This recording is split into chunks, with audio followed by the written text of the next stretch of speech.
So most people, when they go on holiday, they go to Spain, France, Italy maybe, Disney World.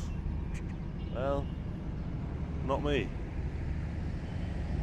I'm here in Aleppo, Syria. Syrian security forces have opened fire on protesters with reports of between 20 and 100 people dead.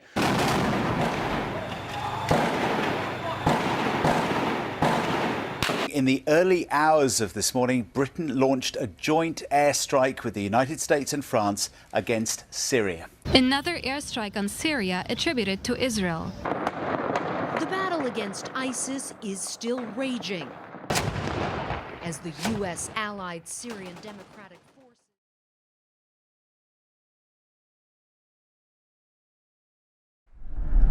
As I made my way across central and eastern Lebanon, I was unsure if what I was doing was moral.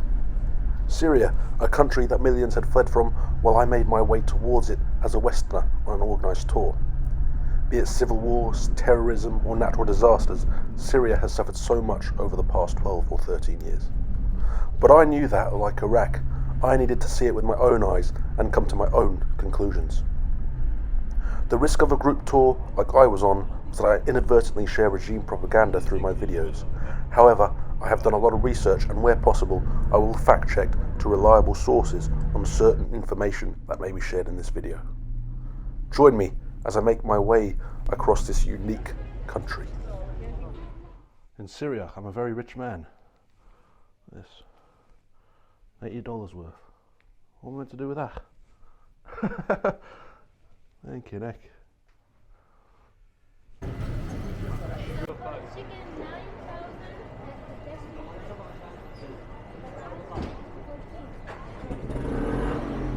$9,000 for a chicken.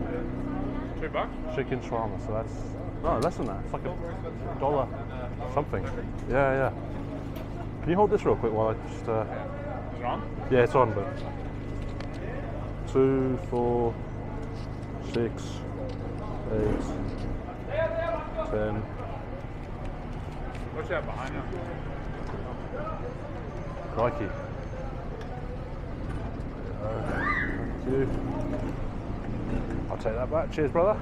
Alright. Call me shawarma.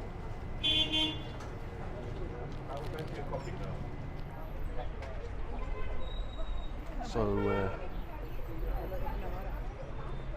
making our way through the streets of Damascus. Now I have to be careful here. Lots of military presence. And here in Damascus, I'm talking to the camera, sorry. The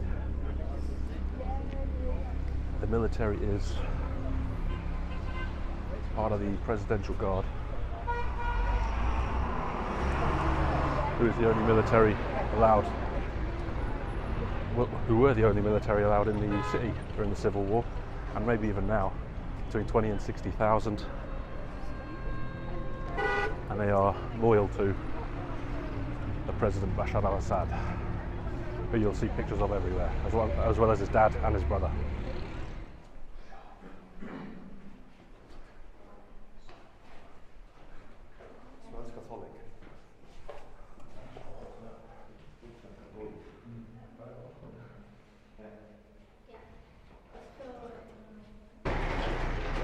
In 2018, the Syrian army liberated those territories, and those people were moved to the left, so we stopped to have this kind of missiles. To finish the day off, we met a man named Abdul, who was a tour guide, translator, professor for people like Jimmy Carter and Brad Pitt and Angelina Jolie, funny enough.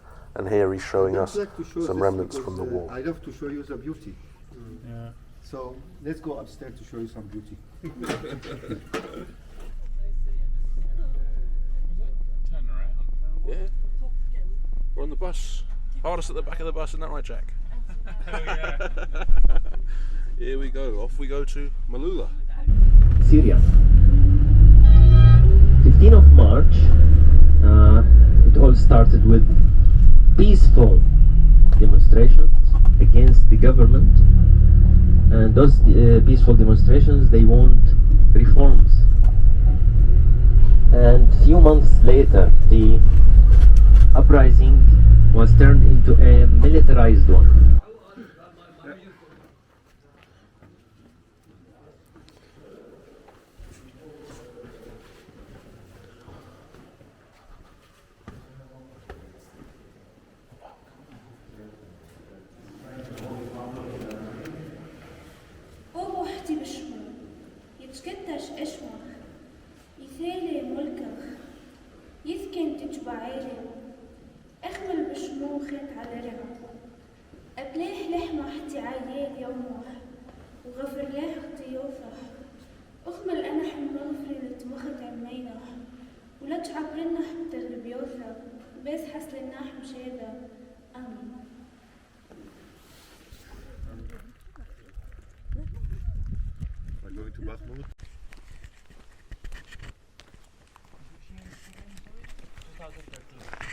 So this is the car that exploded in front of the Ambassador Hotel in Malula, which caused all this destruction back here.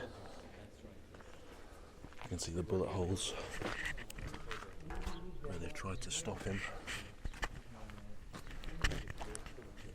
But yeah, Jesus, you can see the bullet holes in here too.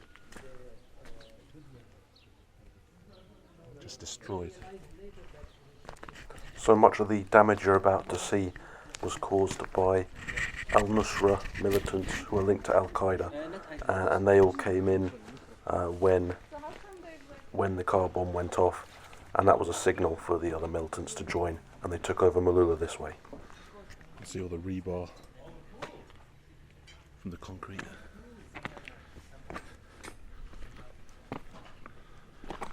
This area has been cleared of mines, I've been told.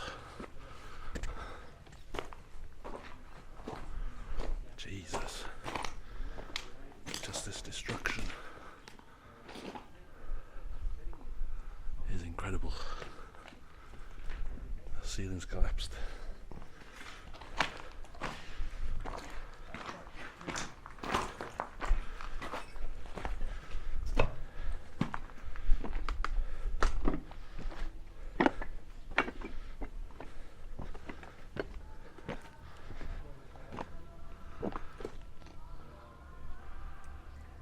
The old view.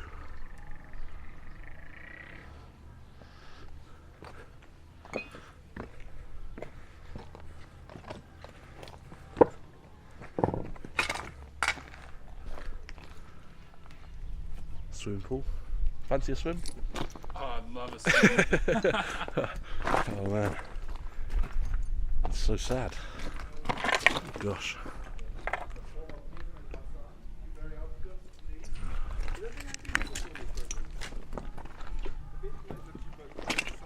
There we go, guys. Can't put it to words. You can see the mortar shells, the bullet holes. God. Absolutely tragic. It's weird to see it in person. It's almost like, I don't even know. There we are.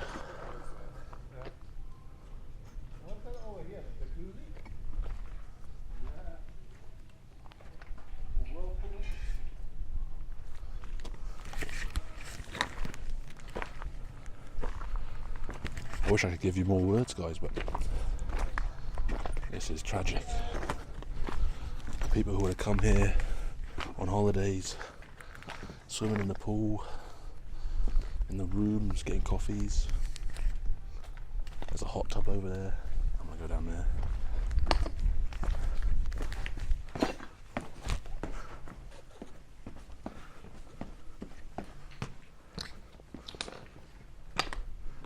You can just imagine people on their holidays. This is the reality of war, the reality of terrorism. I'm guessing they tore this up to have a look out to snipers and stuff like that.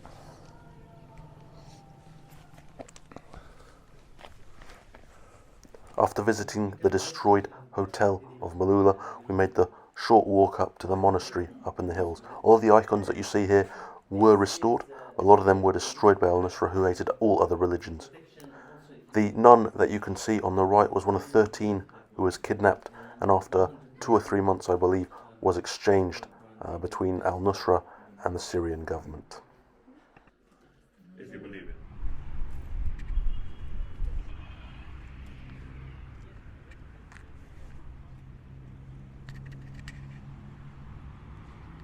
So we are currently in Homs. We've just had lunch and we've just come to this mosque a few minutes away from where we had lunch, and here is total destruction, as you can see, in every direction. It is just destroyed. They rebuilt the mosque, but in every direction this place has been destroyed by the war. Some dodgy steps here, but this is wow.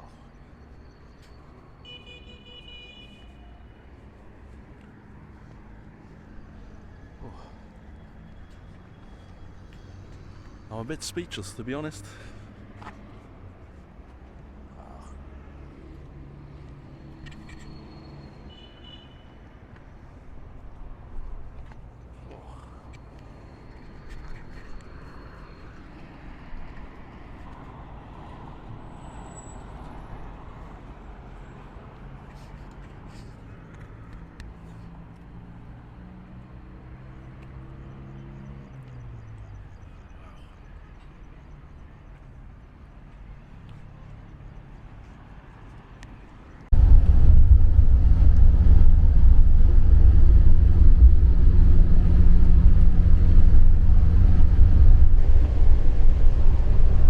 Whether you agree or not with whatever side of the war, I think we can all agree that what happened here was a tragedy. This was a failure of the United Nations. This is a failure of the West, the Middle East. This was a tragedy and a failure by all nations, no matter what side you look at. I see towns and villages that could be like my hometown, or your hometown. Green hills, trees, shops, communities all destroyed because of the war.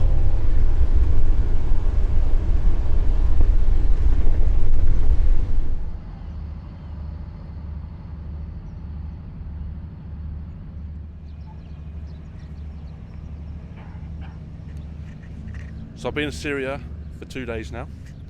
I've been on tour here with Rocky Road. I'm here with my friend Jack, who's also been it. And what do you think, Jack, so far? What's your thoughts of Syria? It's an amazing country with great people. I think everyone should come here. I mean, there's Italy, and there's France, and there's Syria. The top 3. The top 3 tourist destinations. I think, I agree with you, mate. It's good food, really friendly people everywhere. It seems pretty safe to me, from what we've seen so far. So, yeah, it's definitely interesting though, with the war zones and the history. It's like complete earthquake. It's complete 2 different worlds almost sometimes. Like you go see somewhere really nice and historical, and the other part's like, oh, it's been bombed to shit. Yeah, the difference between Damascus and Homs is like 2 different countries. Yeah, it's just unbelievable. Yeah, 100%, mate, 100%. Well, let's continue. Let's explore this amazing country. So as we all know, guys, the earthquake took place across Syria and Turkey, and this is the real evidence of it here. Just walked down the street and you can see just this collapsed building. Terribly sad. And this is not from the war, you can tell, because war buildings sort of burnt out and shot out and stuff, but earthquake buildings are the ones that are collapsed like this. Kind of makes it a bit real to see what's happened.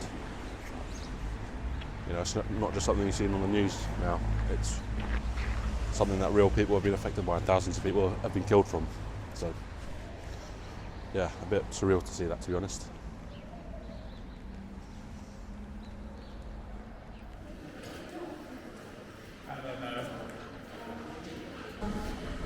Use traditional tools, traditional materials. So you can see the difference there.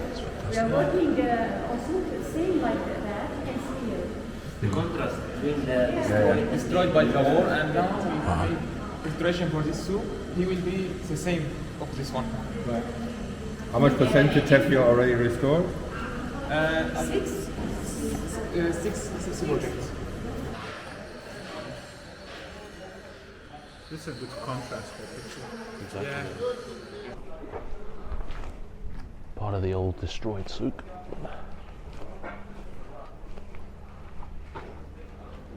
We saw the restored part, and that is the destroyed part.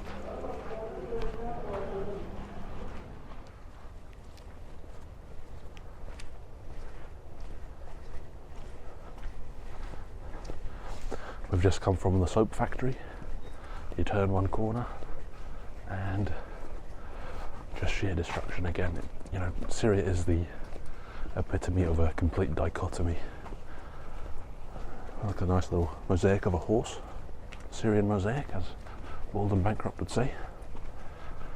But just a complete dichotomy of places that are built up and then just completely destroyed.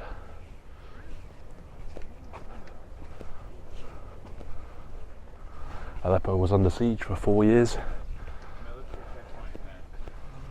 and fighting took place between the Syrian government and rebel forces, and who caused the damage? It's tough to say. You can barely tell that some of these stuff used to be buildings. Bullet holes, mortar holes. God. Yeah. It's tragic.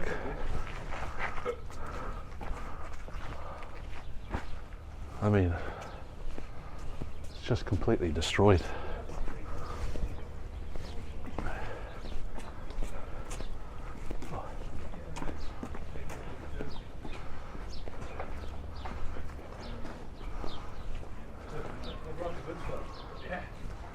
It's like a destroyed church or something? I don't know. Destroyed mosque.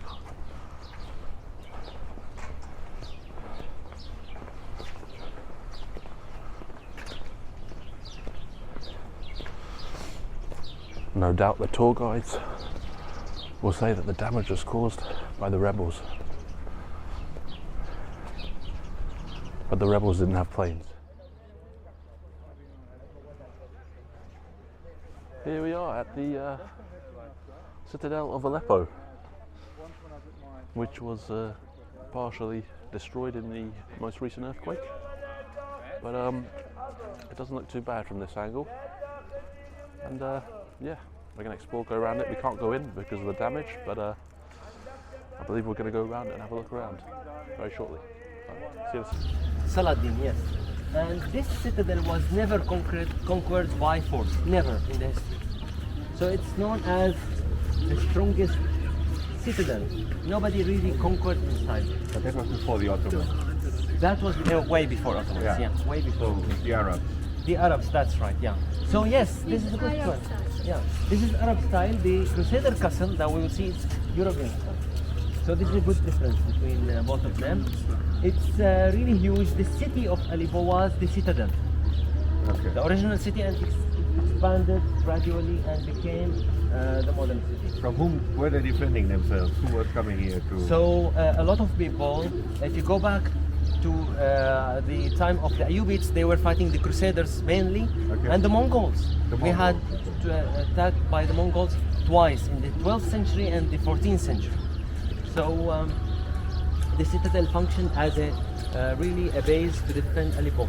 Even the struggle, I mean recently the struggle 2012, the militants tried to make their way inside, they couldn't. So unfortunately, the Syrian army, few soldiers of the Syrian army stuck there, and they ended up being besieged for 4 years. They were supplied by the air and under the ground, but they kept hold on this citadel, because if you take the citadel of Aleppo, you take the upper hand. It's a rule. Because when you go, unfortunately, we cannot visit, but we used to end our visit in a 360-degree tower. From that tower, you can see the entire Aleppo. The entire Aleppo. Yeah. So, and the siege of Aleppo was the citadel? This citadel. So because the Syrian army was taking refuge in those buildings surrounding the citadel, but then the militants destroyed and bombed those buildings from beneath, from the tunnel. And they said, we did it in a video. And they showed the video how they did it. So pretty much.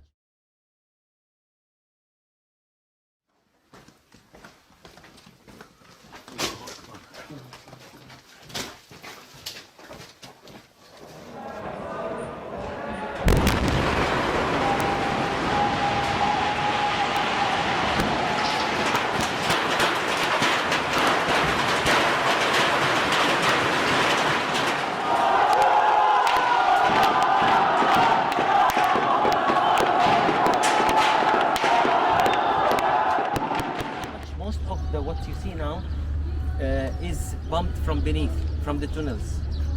Oh, okay. So they besieged the Syrian army, and the Syrian army ended up in this, in the citadel. So it's ridiculous, right?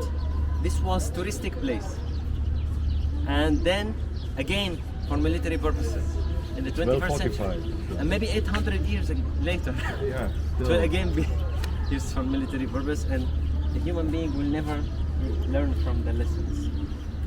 This spot was the most beautiful spot. We are talking about the house court there. There was a lot of caravanserais, a lot of mosques, very ancient.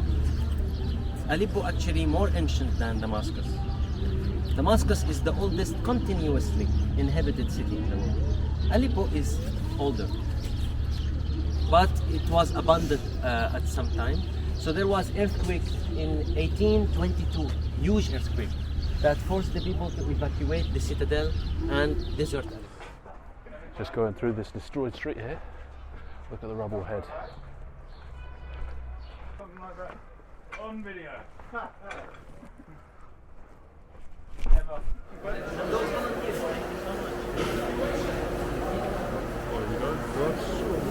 Thank you. They won't have any blood. Any of your blood on my fingers when they come. Make the meanest face possible. Show your knives. Mate, make sure you get mine in the board. Sorry?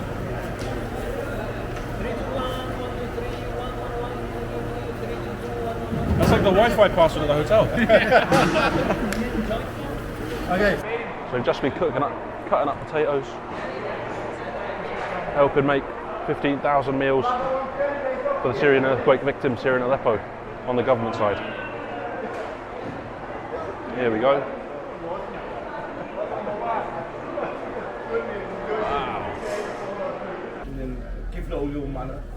So how did you find the day? It's good. This experience is really good. Yeah, I wouldn't mind working for another couple of hours. But believe it or not, this place is full of volunteers. Bada is telling me there is more volunteers coming now to help. And they generate up to 20,000 meals a day. Wow. Is it enough food for everyone? Maybe not. There are other charities, but Oh, here, right. I mean, we trust those people. You see what's happening. what's yeah. happening. This is a beehive that you see actually. You cannot really, there are a lot of people that are misusing. Yeah. So the people here were founded in 2012, and they helped during the crisis, and they kept helping. So during the earthquake, they came to Aleppo and they helped first. هلا الاسبوع القادم بدمشق كمان حيكون في مطبخين نفس هذا الوقت. In Damascus, they will have 2 kitchens like this. So maybe 40,000, 40,000. So up to 40. السنة حيكون في على شهر رمضان في 2 مليون مسلم. Now Ramadan is coming. Yeah. Usually before the earthquake, forget about the earthquake. Usually they are active during Ramadan actually, in Damascus, and so in Ramadan they will generate even More. Like 2 million meals in 1 month in Ramadan. Yeah. What? This is 10 million. 2 million. 2 million. 2 million. اليومين بالشهر رمضان. In just 1 month in Damascus and Aleppo. نحن 2017 عملنا 1,057,000. تم التواصل معنا من جينيفز، رفضنا دخول جينيفز لسبب انه الترجمه كانت تعني الفقير او الجائع. نحن كلمه خس الجوع هي كلمه محبه يعني بالسوري. So they have this slogan in Syria. We say, God forbid famine or famine, right? Hello? It's Yeah. just me. Yeah. Hey. You look.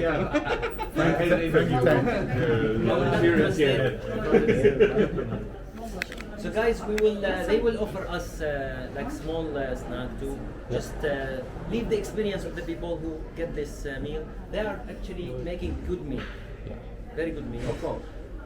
Feel free to donate. These people we trust, and what you donate, it will go to the right people.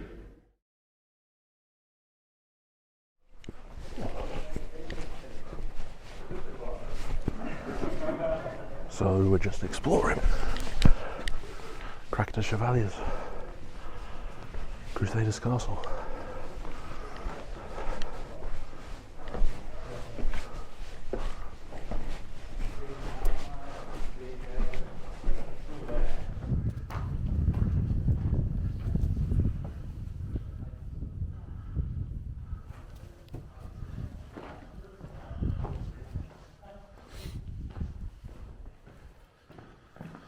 Inside the stones for this earthquake shakes, to absorb the earthquake shakes. So here they didn't use wood actually, they used quartz.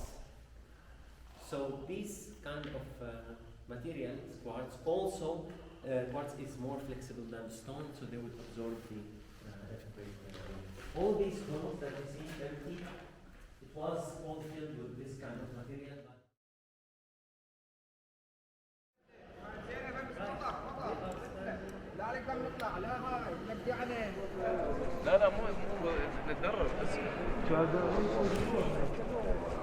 So we're just walking through the Umayyad Mosque here. Beautiful here in Damascus, Syria.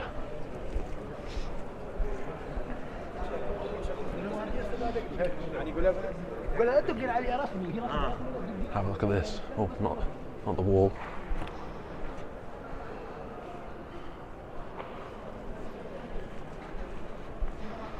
It's the last day of the trip now. One of the last pieces of sightseeing. I think we're going to go to the museum.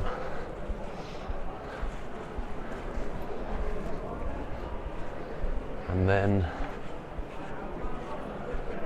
yeah, I think that's it. Markets and museum just left.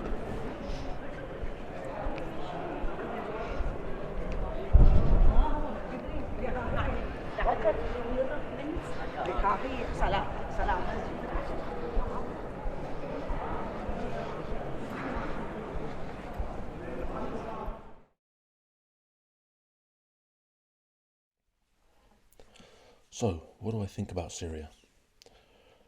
Syria has to be one of the most unique countries I've ever visited. The food was great. The people were incredibly hospitable. And I never felt in danger at any moment. With that being said, Bashar al-Assad's government and the regime currently in charge in Syria it's a authoritarian dictatorship. There's pictures of the presidents every 10 meters. There's a secret police, and there's it's extremely complicated situation. The government there has committed war crimes on its own citizens, used chemical weapons on its own citizens, bombed their own citizens during this whole civil war, and it's extremely done a lot of bad things basically.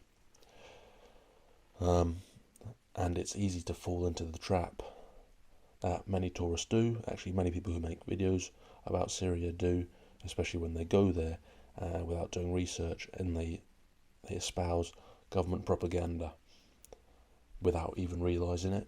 because although I loved my tour guides, I do realise that they present what the Syrian government wants them to present. So I took everything with a pinch of salt. I understood that it wasn't always going to be 100% factual, or at the very least it was going to be biased. And that's not to say that what they experienced is a lie or anything like that. I'm just saying that everyone has the bias, and obviously they have their own agendas which they would need to promote, especially as government approved tour guides. That being said, I have no doubts over the ancient history of Syria. It was fantastic to witness, but with regards to the more recent history, you had to be very careful, and you had to sort of fact check and do your own fact checking when you were there. Otherwise, you'll fall into the trap of essentially becoming a propaganda machine for this the Assad regime without even realising it.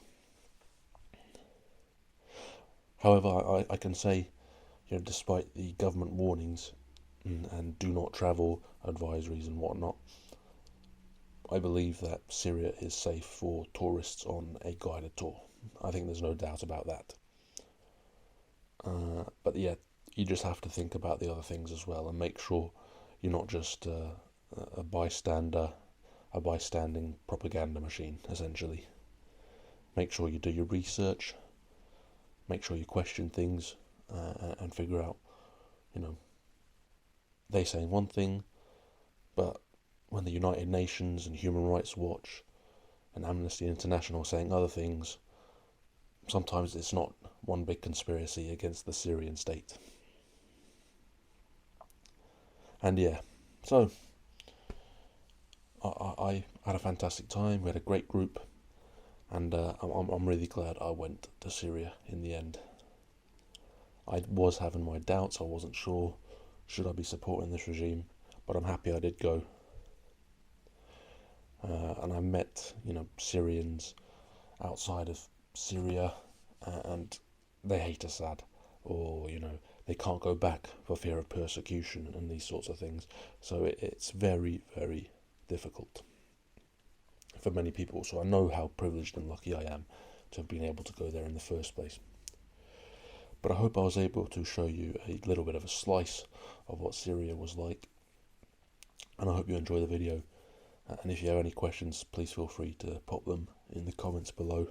I'll be happy to answer them and talk about my experience over there.